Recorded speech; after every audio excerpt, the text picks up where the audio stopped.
Welcome back to the channel. Different bike review today, so we're going for the Yamaha YBR 125 Custom.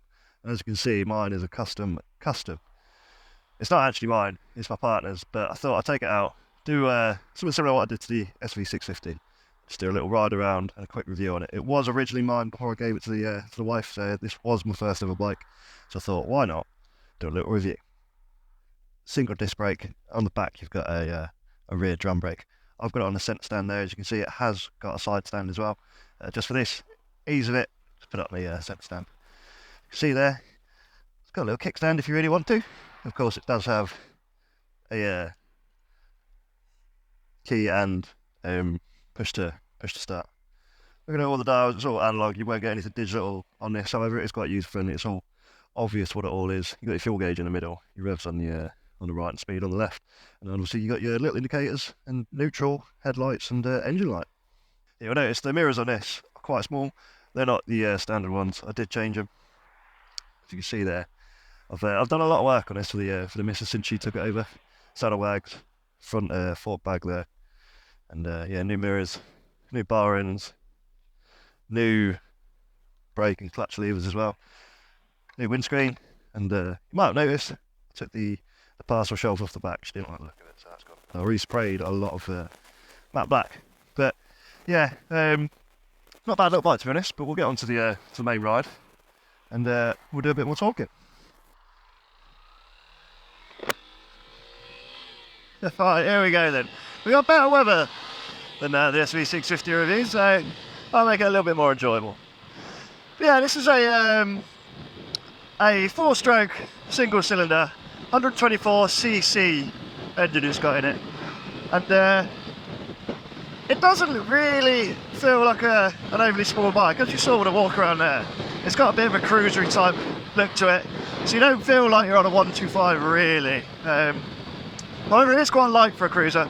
It's weighing in at 106 kilograms, so a bit of wind and you do start getting knocked around a little bit. My missus, she's tiny, so she doesn't really add a lot of weight to this. And if she comes riding with me out in the wind, she does get sort of thrown about a bit by it. But handling on this thing then is ideal for a small little 125. Bear in mind, you're not ever going to really be ragging it fast, so cornering and stuff isn't going to be really pushed through its paces. But for what it is, for the quite thin wheels, it is really good at handling, to be honest. Speed on it, you'll be lucky if you can top it out in 70. I'm quite a big bloke. Usually I get to around 65. Downhill 70, yeah, but I don't think you'll get much. Plus, if you do get up to 70, the engine is really screaming at you. You will. I don't think it likes being 70. It seems to be most comfortable sitting around 55, 60-ish, just sort of cruising really. It's a nice little commuter bike. The fuel consumption on this, they say you'll get 90 miles per gallon with a 12-litre fuel tank, I think it is. And I believe that works out, correct me if I'm wrong, my maths isn't great, at about 250 miles per tank. As I said, I'm no mathematician. That's just what I've sort of read into and worked out. Yeah. But yeah. Yeah, so with that in mind, great commuter. Main reason I bought this was due to my car failing its MOT. So I thought, right, I'll do my CVT and grab a 125, just in case it happens again in future and I don't have to panic with getting a car fixed. So I got this as a commuter. It is quite a comfortable little ride. Again, as I said before in the SV650 review, I'm quite a tall rider, 190 centimetres, and the seat on this, I believe, clocks in at around 76 centimetres. So it is a very low bike. I probably do look a little bit ridiculous sat on this thing. It's definitely more suited for a smaller, like a shorter rider, I'd say. I think the riding position negates the disadvantage of being tall on this thing, actually, because you can push yourself quite far back. I'm almost sat on the pillion, well, I pretty much am sat on the pillion seat here with my left arms straight out. it's elevated me a little bit. It's still a comfortable riding position. So yeah, I don't think the height of the rider really plays too much into it. I'll probably just look weird.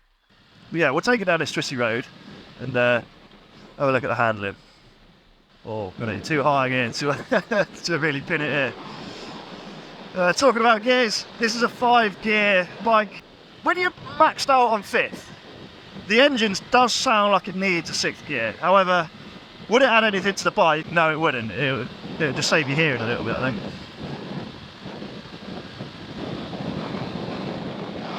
It comes with a whopping 10 whole ponies. I only thought about that because there's a horse field there. So yeah, it's got 10 brake horsepower. It's certainly no power engine, but it does the job. Little commuter, first bike, just done your CVT. This thing, ideal. Look at this. Leaning right round the corners. Gleaming bit of kit. Yeah, 10 ponies and 124 cc. Absolute animal. But look now, look, stuck my own car, so it can't be that bad, eh? It's right round these corners, so lovely. Oh, dear me. What we'll do is we'll take it to that little car park around the corner. We'll do a bit of slow manoeuvring, and I'm going to tell you now, I am useless at slow manoeuvres on this thing. It's where I've been riding my Suzuki for so long, getting on this, I had dramas just riding it to where I was going to start the video, just because I'm so used to my other bike. So it won't be a true test of the handling at slow manoeuvres on this, because I'm just useless at riding this bike now, because I've not been on it for God knows how long, probably like a year. But we'll give it a go, and see what we can do. It's a great fun little bike, this. For the price tag, I am 99.9% sure they're discontinued now. I did a little bit of research, and pretty much everyone said they've been discontinued. I think 2019 was the last release of a YBR of any type.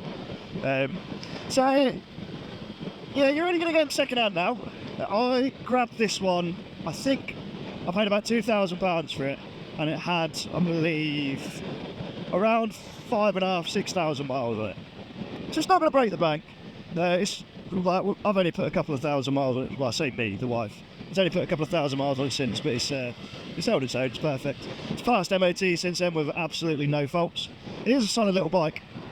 But yeah, they're not expensive. Obviously, depending on the mileage, the price is going to fluctuate hugely. But yeah, fairly low mileage, £2,000, and it was in gleaming condition until I left it for a year in the garage and it started rusting and the batteries died.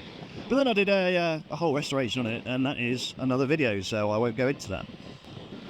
I'll get the impression this is actually going to be heavy, this car park, so probably more so than when we came in when it was Suzuki, but we'll see. Yeah, I'm not even going to bother.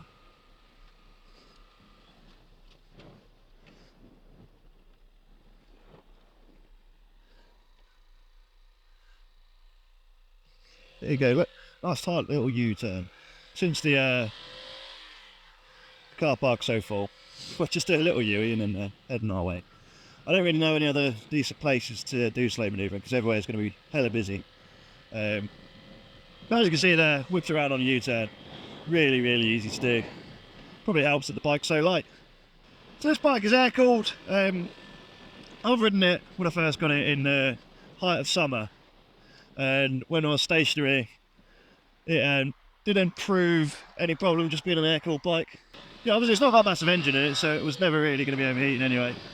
Yeah, I won't do an 0 to 60 like I did on Suzuki because it's kind of pointless. But I'm assuming if you're looking at this, it's because you're not looking at a fast bike, you're looking for a comfort bike. And that's exactly what you get with this. As I mentioned earlier, it's a low seat, 76 centimetres. However, the seat is so comfy. It's like just one big pillow. It's got some real depth to it. It's quite a long seat. I've not actually measured how long the seat is. But I have taken the missus out on it, and there was plenty of room, more than enough room for both of us. I reckon I probably could have got a third on there. Not that I would have tried it, not that I'm ever going to try it, but I'd say there's enough room on this bike for 3 people. Would it have the power to pull it? No, it wouldn't. And it's illegal, so yeah. The seat is phenomenal comfy. It is built for commutes. You can just sit on this to and from work every day without a drop. Because of its smaller size, and it's like quite high manoeuvrability, I think that's also what plays into its advantage for a nice little commuter bike. If you're like in big cities struggling to get through traffic, this thing is quite narrow, small little bike. You will just be able to weave your way through traffic with great ease. Yeah, it's just a fun, nice little bike to be on. When I was riding this to and from work, I was having great fun with it. Something I would say, the standard headlight it comes with, if you're thinking about you're going to be riding back at night and it's dark, say winter or late nights on summer, you're going to be in trouble. We changed the headlight on this because the original headlight it comes with is absolutely awful.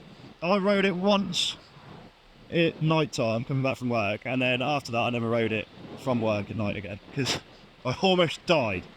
So if you're going to get one of these, I advise looking in to changing out the headlamp. We've put quite a big sort of LED system on it now that's actually now brighter than my Suzuki's lighting system. But yeah, the original headlight, useless. You're better off putting like a couple of candles on the front of your bike and hoping for the best. It was an absolute nightmare. Yeah, if you're looking for a nice, comfortable, and I think stylish starter 125, to get you on the road, to and from work, have a little bit of fun on, then yeah, the YBR Custom, I think it's the way to go. If you're not wanting to pay mega bucks for a 125, definitely get online and look for a used YBR Custom. Great fun bikes. I think they look cool. You can do a lot of work to them. Like this one, now it looks completely different from the standard one that you probably find on Auto Trader or wherever else. But I did this in about 2 days, and it wasn't overly expensive. I probably put about 300 quid into a complete overhaul, changing the looks and everything, and adding new bits. So it wasn't a massive expensive project, and now it looks, I think, even more cruisery, which is exactly what the partner wanted anyway. So end goal achieved, and she loves it. She rides to and work from it, and she's got no complaints of it, and it's helping her get towards end goal of doing her licence. Great little bike to train on whilst waiting for your direct access. I thoroughly recommend. And on that note, I'll leave it there. So you've been so kind, drop a like, do comment, get involved. If you've got one, if you've ridden one, let me know, see what your thoughts on it are. And yeah, until next time, stay low, move fast, keep it upright. Catch you next time.